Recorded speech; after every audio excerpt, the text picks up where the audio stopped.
ఈ కార్ కి best ceramic coating premier care Apexer car detailing studio for contact.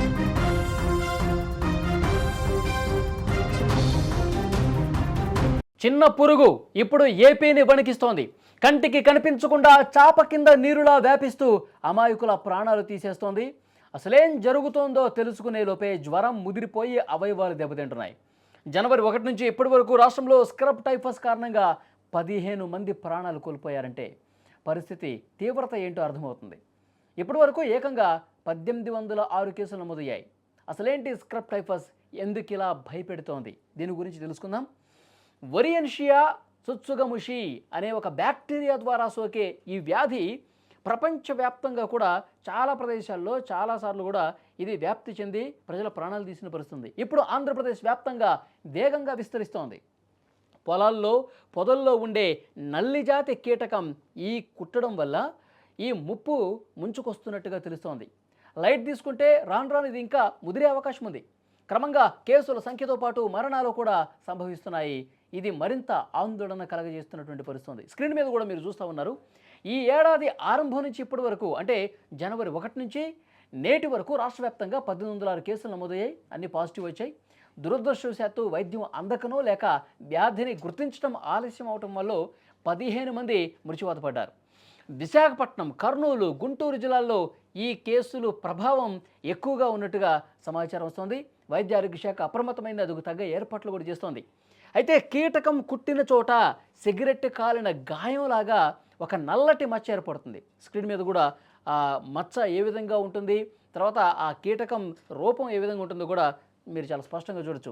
దీన్ని సకాలంలో గుర్తించకపోతే కిడ్నీలు, ఊపిరితిత్తులు, మెదడుపై ప్రభావం చూపి మల్టీ ఆర్గాన్ ఫెయిల్యూర్ అయ్యే అవకాశం కూడా ఉందని వైద్యులు చెప్తున్నారు. ముఖ్యంగా రైతులు, పొలాల్లో పనిచేసే కూలీలు, పార్కుల్లో ఆడుకునే పిల్లలు దీని బారిన పడే అవకాశం ఉంది. ఎందుకంటే ఇది గడ్డిలోనే ఉంటుంది, పొదల్లోనే ఉంటుంది, పొలాల్లో ఎక్కువగా ఉంటుంది కాబట్టి వాళ్ళకు ఎక్కువ ప్రమాదం వచ్చే అవకాశం ఉంది. జ్వరం వస్తే నిర్లక్ష్యం చేయకుండా వెంటనే రక్త పరీక్షలు చేయించుకోవాలని వైద్యులు సూచిస్తున్నారు. అటు ప్రభుత్వం కూడా అలర్ట్ అయింది. దీన్ని ప్రభుత్వ ఆసుపత్రుల్లో మందులు అందుబాటులో ఉంచామని చెప్తున్నారు. కేసుల సంఖ్య పెరుగుతుండడం మరింత ఆందోళన కలిగిస్తోంది. ఈ నేపథ్యంలోనే వైద్య ఆరోగ్య శాఖ పూర్తిగా ఆంధ్రప్రదేశ్ రాష్ట్ర వ్యాప్తంగా కూడా అన్ని ప్రాథమిక ఆరోగ్య కేంద్రాల్లో దీనికి ఈ పరీక్షలు చేసి ఇది స్క్రబ్ టైఫసా కాదా నిర్ధారించే పరీక్ష కిట్లు కూడా ఎక్కువ సంఖ్యలో పెట్టింది. తర్వాత ఇది నిర్ధారణ అయితే పాజిటివ్ కేసు వస్తే మరి ఆ వ్యక్తికి ఏ విధంగా వైద్యం అందించాలి, ఎలాంటి ఆయనకి వైద్యపరమైనటువంటి జాగ్రత్తలు చెప్పాలి, దీనికి సంబంధించినటువంటి అవగాహన కూడా వైద్య ఆరోగ్య శాఖ పూర్తిగా అప్రమత్తమై అక్కడ వైద్యులు కూడా సమాచారం చేరవేసినటువంటి పరిస్థితుంది. మందులు కూడా ఎక్కువగా పెట్టినటువంటి పరిస్థితుంది. కానీ గడిచిన ఒక నెల రోజుల పరిస్థితిని చూస్తే కేసుల సంఖ్య విపరీతంగా పెరుగుతుంది. ముందు 1000 ఉన్న కేసుల తర్వాత 1200, 1600, ఇప్పుడు 1800కి చేరుకున్నటువంటి పరిస్థితుంది. 15 మంది మృత్యువాత పడ్డారంటే ఈ కేసు ఎంత సీరియస్గా ఇంకా విజృంభిస్తుందో. ఈ కీటకం కుట్టడం, తర్వాత ఆసుపత్రి పాలవటం, సరైనటువంటి అవగాహన లేక ఇళ్ల దగ్గరే వాళ్ళు సొంత వైద్యం చేసుకుని ప్రాణాల మీదకు తెచ్చుకుంటున్నారని చెప్పి వైద్యులు చెప్తున్నారు.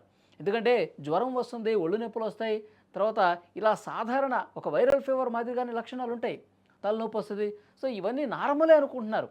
ఈ కీటకం కుట్టడం ద్వారా, స్క్రబ్ టైఫస్ రావడం ద్వారా ఇది నార్మల్ జ్వరం అని చెప్పి భావించి ఇంటి దగ్గర సొంత వైద్యం చేసుకుని ఇంటి దగ్గర మెడికల్ షాపులకు వెళ్ళి ఏదో జ్వరానికో తలనొప్పికో ట్యాబ్లెట్ వేసేసుకుని అలా గమ్మునుండిపోతున్నారు. ఇది ఇంకా ప్రమాదం పెరిగే అవకాశం ఉంది. జ్వరం కనుక 2-3 రోజులు అదే విధంగా ఉంటే మీరు దగ్గరలో ఉన్నటువంటి వైద్యశాలకి వెళ్ళండి.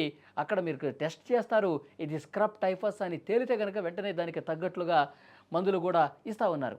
కానీ చాలామందిలో అవగాహన లేకపోవటం, చాలామంది దీని గురించి సరైనటువంటి సమాచారం లేకపోవటం వల్ల, కొంత నిర్లక్ష్యం కారణం చేత వాళ్ళందరూ కూడా హాస్పిటల్కి వెళ్ళలేకపోవటం వల్ల ప్రాణాలు పోతున్నారు. ముందుగా ఈ బ్యాక్టీరియా లోపలికి వెళ్ళిన తర్వాత మరింత ముదిరి మల్టీ ఆర్గాన్ డ్యామేజ్ అనేది జరుగుతుంది.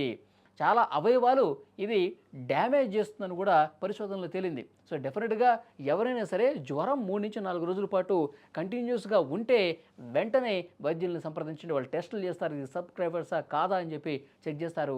దాన్ని బట్టి మీకు ఏదైతే వ్యాధి ఉందో దానికి తగ్గ మందులు కూడా వైద్యులు ఇచ్చే పరిస్థితుంది. సో డెఫినెట్గా కేసుల సంఖ్య పెరగడంతో పాటు మరణాలు కూడా పెరుగుతున్నటువంటి నేపథ్యంలో 15 మంది చనిపోయారంటే చాలా బాధాకరమైన విషయం. ఇది కొంచెం ఇబ్బందికర పరిణామం. అందుకే వైద్య ఆరోగ్య శాఖ చాలా సీరియస్గా దీని మీద ముందుకు పోతుంది. కలెక్టర్లకు, సంబంధిత అధికారులకు, అలాగే వైద్యులకు అందరూ కూడా ఎప్పటికప్పుడు అవగాహన కల్పిస్తూ ప్రజలకు కూడా అవగాహన కల్పించని చెప్తున్నారు. అందుకు తగ్గ పరీక్షలకు సంబంధించిన కిట్లు కావచ్చు, మందులు కావచ్చు అన్నీ కూడా అవైలబుల్గా పెట్టినటువంటి పరిస్థితి ఉంది.